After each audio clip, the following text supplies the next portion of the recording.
Okay, I want you to try something for me. Close your eyes. No, seriously, just for a second. Go on. Imagine you're standing in a room. It's pitch black. You can't see your hand in front of your face, can't see the DJ, can't see the bar.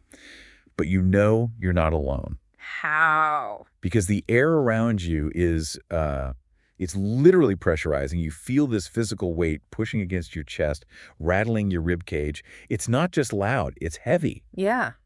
Today, we're not just talking about a genre of music. We are talking about a physical phenomenon. We're talking about dubstep. That's a powerful image to start with. And it's perfect because that sensation, that sound becoming tactile, that's exactly what our source material gets into. Right, we're digging into that great column by MMR, The Trajectory of Dubstep. Exactly. And it argues just that. It defines dubstep not by melody or lyrics, but explicitly as music you listen to with your body. Music you listen to with your body. I love that. Yeah. I really do. But I have to, play devil's advocate for a second. No. Isn't that true of any loud music? I mean, if I'm standing next to a speaker stack at a Taylor Swift concert, my chest is going to vibrate too. What makes this specific body listening so different from just being loud?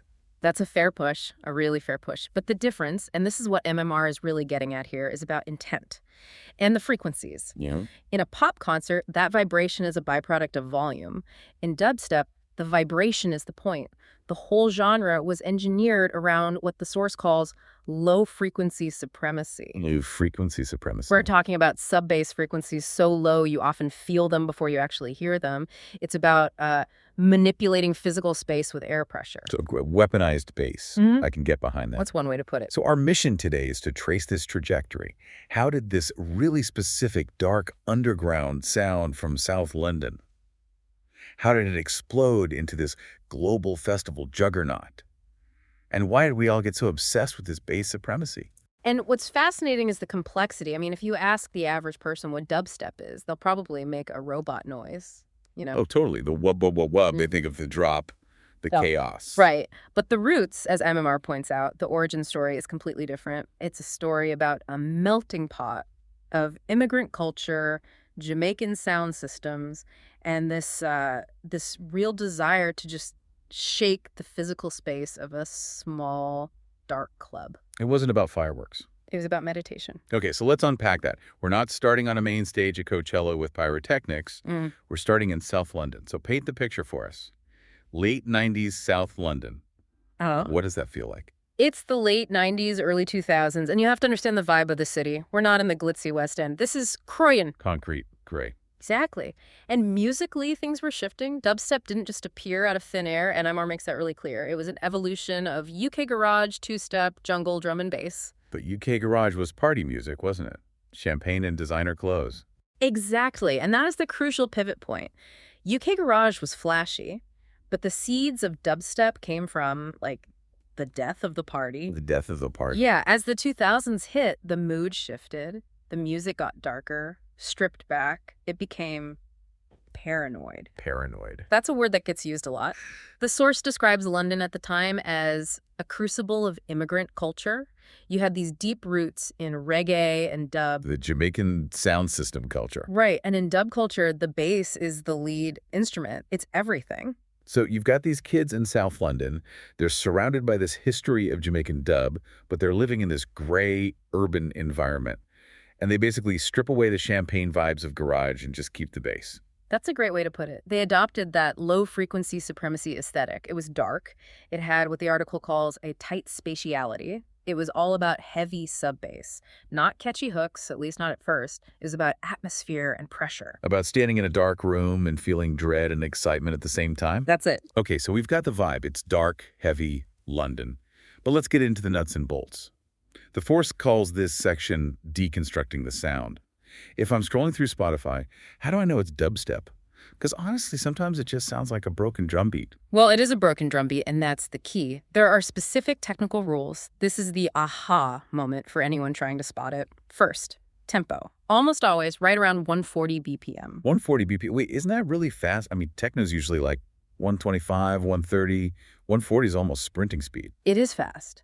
But here's the magic trick, and this is the most important thing to get about dubstep rhythm. It uses a halftime feel. Okay, explain that like I'm 5. How is something fast and slow at the same time? Right, so visualize house music. It's like a soldier marching. Kick, kick, kick, kick. 1, 2, 3, 4. It's rigid. It drives forward. Like a heartbeat. Consistent. Exactly. Now, dubstep throws that out. It takes that fast 140 BPM tempo, but it changes the snare placement.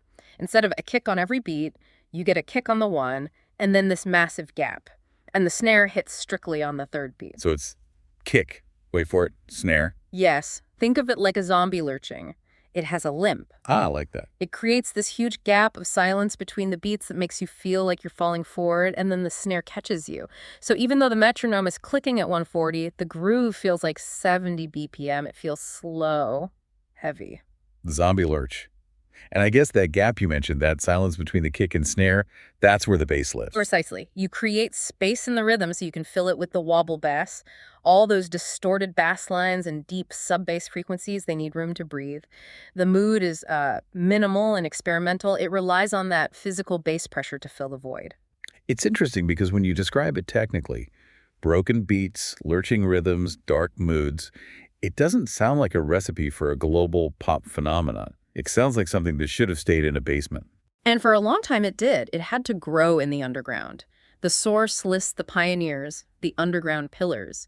You've got to give credit to figures like Scream, Benga, Digital Mystics. That's the duo Mala and Koki. Right, and Lofa. These were the guys building the house. And speaking of houses, there was a literal house for this sound, a sanctuary. The article talks a lot about a club called Plastic People. Oh, you cannot tell the story of dubstep without Plastic People. It was a legendary spot in London. And it wasn't your typical club, very dark, very small, but the sound system, pristine. I've heard stories about this place. Wasn't it so dark you couldn't really see who you were dancing next to? Basically, yeah. And that was intentional. It forced you to focus on the sound. It was an incubator. If a track worked on the Plastic People system, if it rattled your chest just right, it was approved. So you have the artists, you have the venue. But the source mentions 3 things that acted as the infrastructure of cool, the things that supported the scene. Right, because a scene doesn't just survive on vibes alone. It needs a network. The source identifies a kind of holy trinity of influence here. First up, you had DMZ. That was the club night from Digital Mystics, right? Right. DMZ became the absolute symbol of dubstep. It was like a pilgrimage site. If you were at DMZ, you were at ground zero. Second, you had Rinse FM. Pirate radio, I love that. Guys climbing onto tower blocks to set up antennas. It was so crucial in the UK. Rinse FM broadcast these experimental sounds way before they were mainstream. It's how you found out about the music without going to the club. And third, the source specifically points to Hatch's DJ sets. Hatcha. Why him specifically? There were lots of DJs. MMR notes his sets were the defining element because of exclusivity. He had dub plates, these exclusive acetate records of tracks no one else had. If you wanted to hear the newest Scream track, you had to go hear Hatcha play. He was the gatekeeper. The gatekeeper and the tastemaker, all in one. It paints such a cool picture. A tight-knit community, pirate radio signals, dark clubs. It feels very secret, very if you know, you know. The secrets don't stay secret forever. No, they don't, especially not when the sound is this compelling. And this brings us to what the article calls the Great Migration. The year is 2008. The source marks this as the turning point. Dubstep breaks out of the UK. It gets on a plane. And it lands in America. And this is where the story splits. MMR analyzes this American breakout, and we have to talk about the elephant in the room. We've talked about Skrillex. Right, let's talk about Skrillex. And this is where we get the term bro step, which I feel like people always use that as an insult. It's often used pejoratively, yeah. Yeah. But descriptively, it's actually pretty useful. MMR explains that the U.S. style, bro step, was fundamentally different. Remember how we said the UK sound was about sub-bass?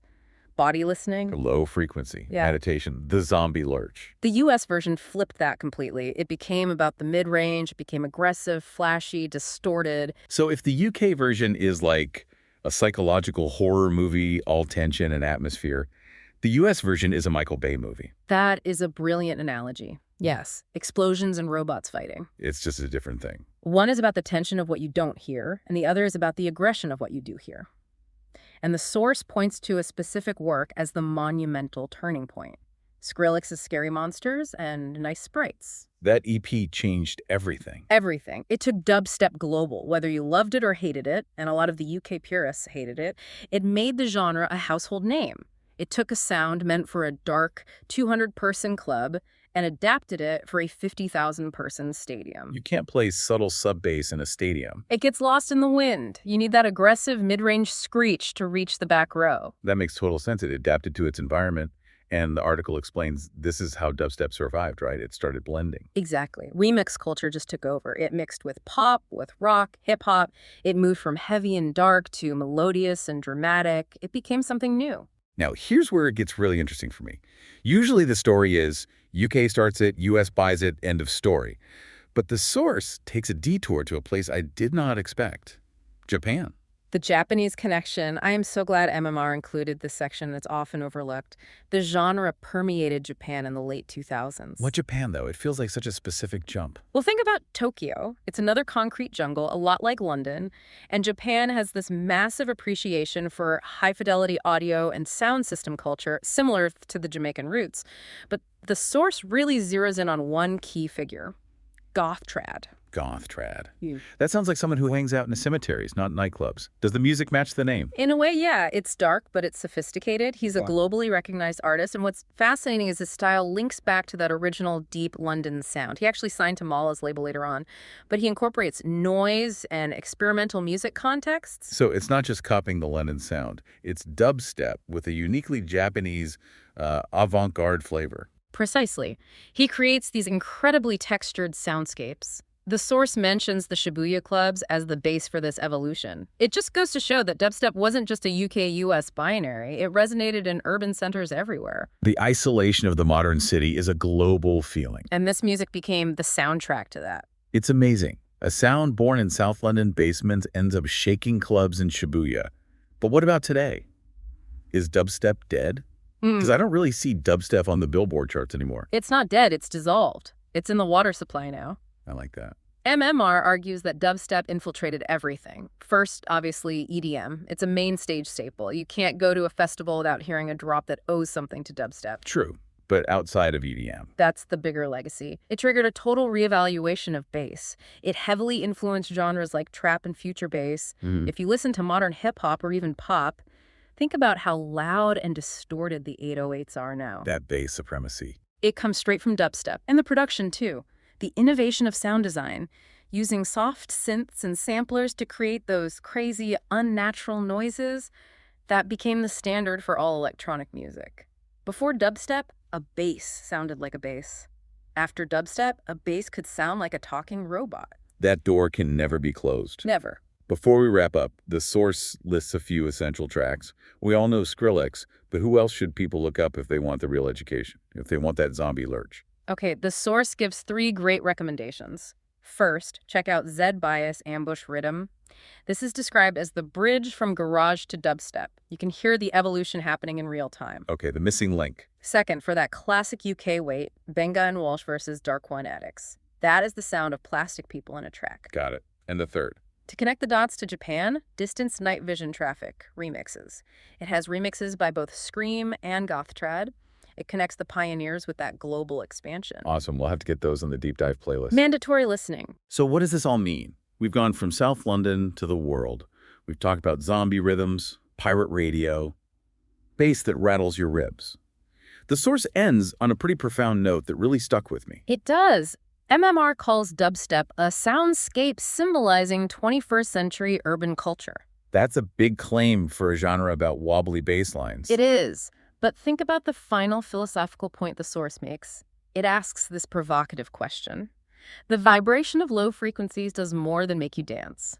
It connects listeners physically in a shared space. It shakes the body and the room alike. It connects us physically. Think about our lives today. We live in a digital world. We're surrounded by high-frequency noise notifications, dings, pings, phone speakers. It's all head noise. It's all anxiety. And source suggests we're physically starving for body noise. I think so. That's deep. So we go to the club, into that dark room, not just to party, but to feel something real, to feel gravity. Exactly. We crave the bass because it's the only thing that feels undeniable in a fake world. When the sub-bass hits you, you can't ignore it. It forces you to be present in your body.